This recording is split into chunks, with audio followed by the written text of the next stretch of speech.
Tien ơi. Tu Tien. Ủa? Tu Tien. Em sao vậy? Em sao vậy? Tu Tien. Ủa? Tay thì lạnh mà. Chán thấy nóng này. Tu Tien.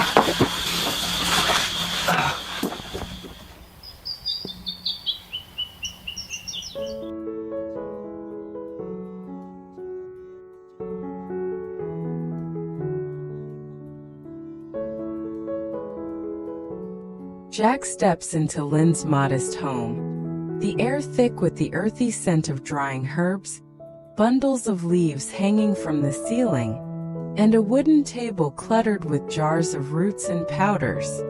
"Lynn, it's been ages," Jack greets, his voice warm but urgent as Lynn turns, his hands stained with sap, a smile lighting his weathered face. "Jack, what a surprise, long time no see," Lynn replies, gesturing to a chair, the creak of the floorboards echoing in the quiet room. "I hope I'm not bothering you," Jack says, sitting down, his eyes scanning the shelves of medicinal plants, a faint memory stirring. "Not at all, always good to catch up," Lynn assures, pouring tea, the steam rising as he sits, his tone welcoming. "I heard from Hugh you're still in the traditional medicine trade," Jack says, sipping the tea, its bitter warmth grounding him. "Yes, over 10 years now," Lynn confirms, his voice steady, pride in his eyes as he adjusts a jar of dried leaves. "I'm actually looking into starting my own Eastern medicine clinic," Jack shares, his tone serious, leaning forward. "I wanted to visit and ask about your herb supply. Do you source them yourself?" he asks, his gaze sharp. "Mostly, I gather them from the forest," Lynn replies, pointing to a bundle of vong leaves, their deep green hue vibrant. "Sometimes I have locals collect them. I buy back what they find," he adds, his tone practical, hands gesturing to the drying racks. "Your work's impressive, heard you've cured tough cases," Jack says, his voice admiring, the weight of his own mission lingering. "It's steady, some cases are hard, but I've helped many," Lynn shares, his tone humble, a faint smile on his lips. "Patients come after trying other healers, word spreads when they recover," he adds, his hands resting on the table. "I'd like to partner with you. My clinic might need herbs we can't source locally," Jack proposes, his voice earnest. "Can you supply me if I need them?" he asks, his eyes searching Lynn's face for agreement. "Of course, I can help with that," Lynn agrees, nodding as he picks up a vong leaf, its scent sharp and medicinal. "This vong plant, great for calming the mind and lowering blood pressure," he explains, his voice knowledgeable as Jack nods, the mystery of Tu Tien's father still haunting his thoughts, the visit a brief respite from his search.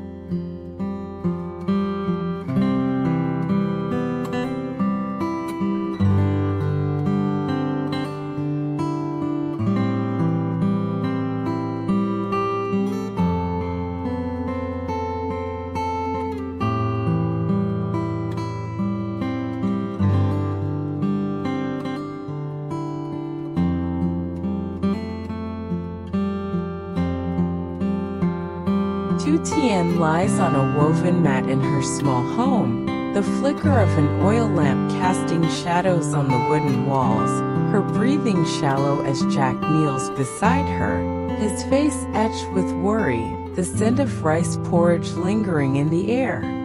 "Tu Tien, you're burning up," Jack murmurs, his voice tense as he touches her forehead, her skin scorching despite the cool night air seeping through the window. "Your hands are freezing, what happened?" he asks, his tone urgent, his eyes wide with concern as he grabs a cloth from a nearby table. "Tu Tien, can you hear me?" he calls softly, her eyes fluttering, her face pale, a faint moan escaping her lips as she shifts weakly. May as well use this hot water, he mutters, dipping the cloth in a bowl, pressing it to her forehead, the steam rising as he works quickly. You're running a high fever, he says, his voice strained, his hands moving to check her pulse, her wrists limp in his grip, her condition alarming him. I'll boil an egg to rub on you, it'll help with the fever, he decides, his tone resolute, standing to grab an egg from a basket on the shelf. Tu Tien, hold on, I'll take care of you, he reassures, his voice soft as he lights the stove, the flame crackling to life, casting a warm glow. There's no fever medicine here, he mutters, his brow furrowing as he glances around the sparse room, his worry deepening at the lack of supplies. I'll pick some Diep from the garden, it's good for fever, he says, stepping outside, the night air cool as he plucks the leaves, their sharp scent filling his senses. She must be stressed about her father, he murmurs, his voice heavy, the mystery of her father's disappearance weighing on him as he returns, leaves in hand.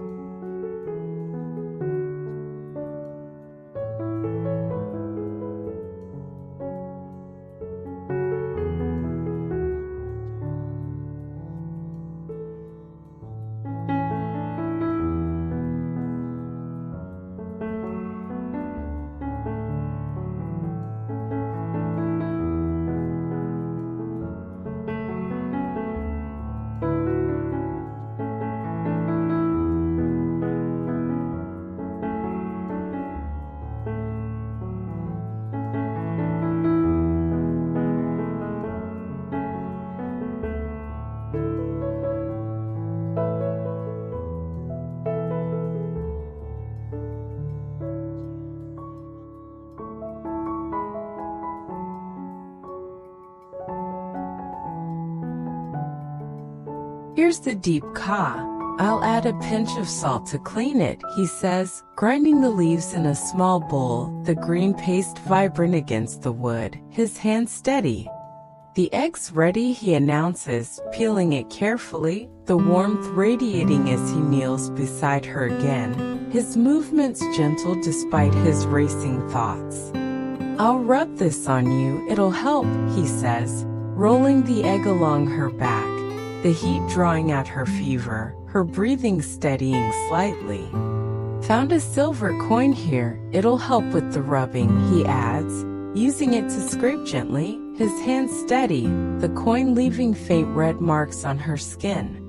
Poor Tu Tien, if I hadn't come back, you'd be in worse shape, he whispers, his voice thick with emotion, his eyes glistening as he watches her closely. I'll cook some porridge with Lytieunu, it's good for colds, he says, standing to grab the herbs, their purple leaves fresh from the garden, their aroma soothing. Tu Tien, you're awake, he exclaims, relief flooding his voice as she stirs, her eyes opening weakly, her face still pale, her hands trembling. Jack, I'm so dizzy, she murmurs, her voice faint, her body weak as she tries to sit up, her hands clutching the mat for support. Lie down, don't push yourself, he insists, guiding her back to the mat, his tone firm but gentle, his hand on her shoulder, steadying her. I'm cooking porridge, you need to eat, he says, stirring the pot, the aroma of Lytieunu and egg filling the room, comforting yet tinged with tension. Where's Dad? He's still not back, she whispers, her voice breaking, tears welling as she clutches the edge of the mat, her worry palpable. Don't worry, I'll contact people tomorrow to find him, Jack reassures, his voice steady, though his mind races with suspicion, his jaw tightening.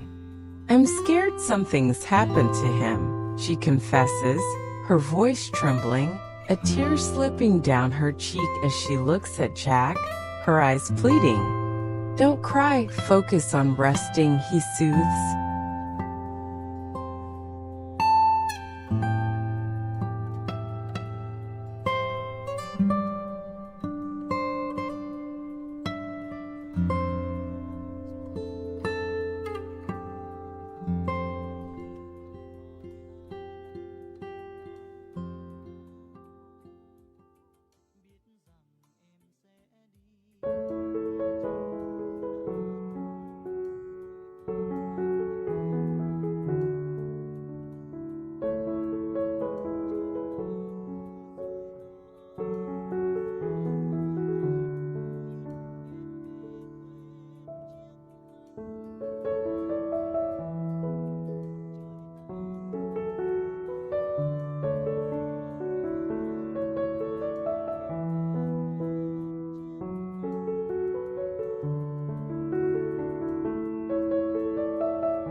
wiping her tear away, his tone soft but his resolve firm, his hand lingering on her cheek. "Here, I'll get the porridge. Eat to get your strength back," he says, ladling the steaming mixture into a bowl, the warmth radiating as he sits beside her. "Have you eaten, Jack?" she asks, her voice weak, concern flickering in her eyes despite her own state, her kindness shining through. "I ate already, don't worry about me," he replies, his tone warm, sitting closer, the bowl in his hands, his expression tender and focused. "Here, try this, it's hot," he says, blowing on a spoonful, his movements careful as he brings it to her lips, his care evident in every gesture.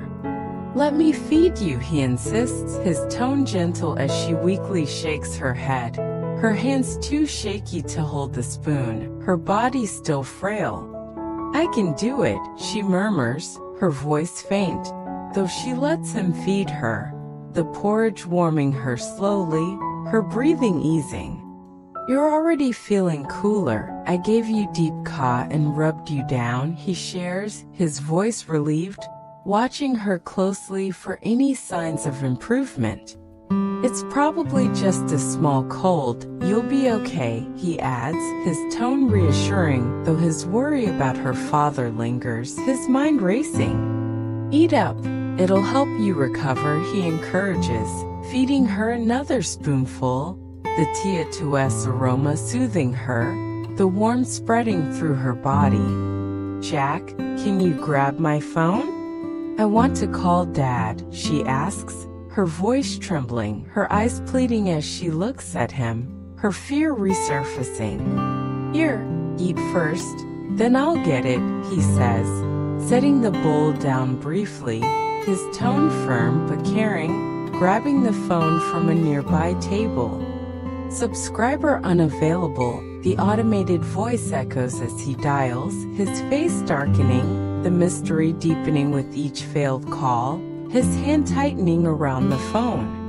"We might need to report this to the police," he mutters, his voice tense, his eyes narrowing as he considers the possibilities, his suspicion growing.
"Don't think too much.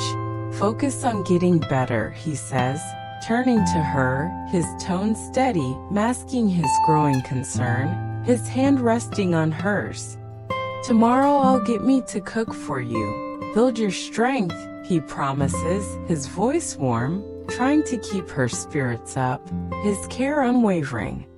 "This porridge is so good, Jack," she murmurs, her voice soft, a faint smile breaking through her worry as she eats, the warmth comforting her. "If it's good, finish it. You need to get better," he replies, his tone gentle, his eyes never leaving her, the night heavy with unanswered questions. "I wish I'd stayed with you today. You wouldn't have gotten this sick," he says, his voice tinged with guilt, his hand brushing her hair back gently. "I'm feeling a bit better," she whispers, her voice still weak, her eyes grateful as she looks at him, the porridge warming her from within. "Good, let's get you through this," he says, his tone resolute, feeding her another spoonful, his care a steady anchor in the storm of her worry. "I'll call your mom. I'll stay here tonight," he decides, his voice firm, his decision made as he sets the bowl aside, his focus on her recovery. "Tomorrow, I'll get people to help find your dad," he adds, his tone determined, his mind already planning the next steps, his suspicion deepening. "I just hope he's okay," she murmurs, her voice trembling, her eyes glistening with tears as she looks at the door, the darkness outside ominous. "I understand how you feel," Jack says, his voice soft, his hand squeezing hers, his own worry mirroring hers, the mystery of her father's disappearance haunting them both. "Even if he left because he was upset, I just want him safe," she whispers, her voice breaking, her tears falling freely now, her heart heavy. "We'll find him, I promise," Jack assures, his tone firm, his resolve unshakable, though his mind races with dark possibilities, the night stretching endlessly. "Rest now, I'm here with you," he says, his voice a quiet comfort. The lamps flicker, casting shadows as they wait, the silence outside heavy with secrets yet to be uncovered.